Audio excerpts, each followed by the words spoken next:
C'est un bel exemple de démocratie. Du peuple qui prend son destin en main. Là, vous êtes complètement parti à quelle heure ce matin? Alors, ce matin, nous sommes partis à 9h30 et 9h30.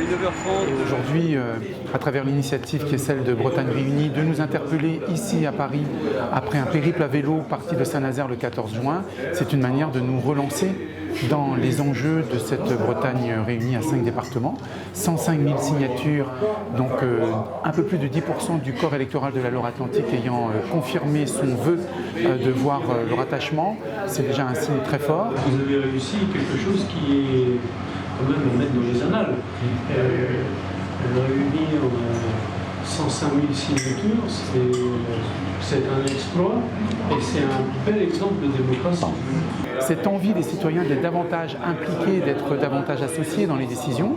Concernant ce qui nous réunit aujourd'hui, cette Bretagne à 5 départements, je pense qu'il paraît encore essentiel d'aller chercher l'avis, la consultation de chacun des Bretonnes, de chacune et de chacun des Bretonnes et des Bretons. Tout ça montre bien que les décisions pensées en haut et qui descendent selon le modèle bonapartiste, si on veut une véritable démocratie, c'est pas comme ça effectivement qu'on va y arriver.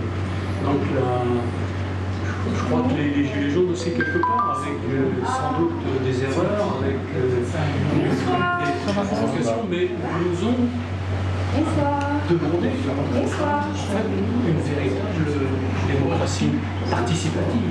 Ma question, c'est de se dire comment faisons-nous pour à la fois réactualiser la problématique, mais se dire comment allons-nous chercher l'adhésion des Bretonnes et des Bretons. Il n'y a qu'une solution à mes yeux, c'est de repenser une consultation des 5 départements, consultation à l'issue de laquelle on pourra démontrer ou non que ce sujet reste d'actualité et porté par les Bretons et les Bretonnes. Sur une question comme celle du pourquoi, on a évidemment différents intérêts. On parlait à l'instant du pôle universitaire ou de l'enseignement supérieur, de pouvoir confirmer les liens qui existent déjà mais qui méritent d'être largement développés entre nos différents pôles universitaires bretons, c'est bien sûr un atout. C'est une réponse aussi pour notre jeunesse. On a parlé tout à l'heure de la façade maritime de la Bretagne. À 5 départements, elle est autrement plus évidente. Et d'un point de vue économique, on voit bien sûr qu'on a des enjeux qui existent déjà et qui méritent encore une fois d'être légitimés, d'être renforcés.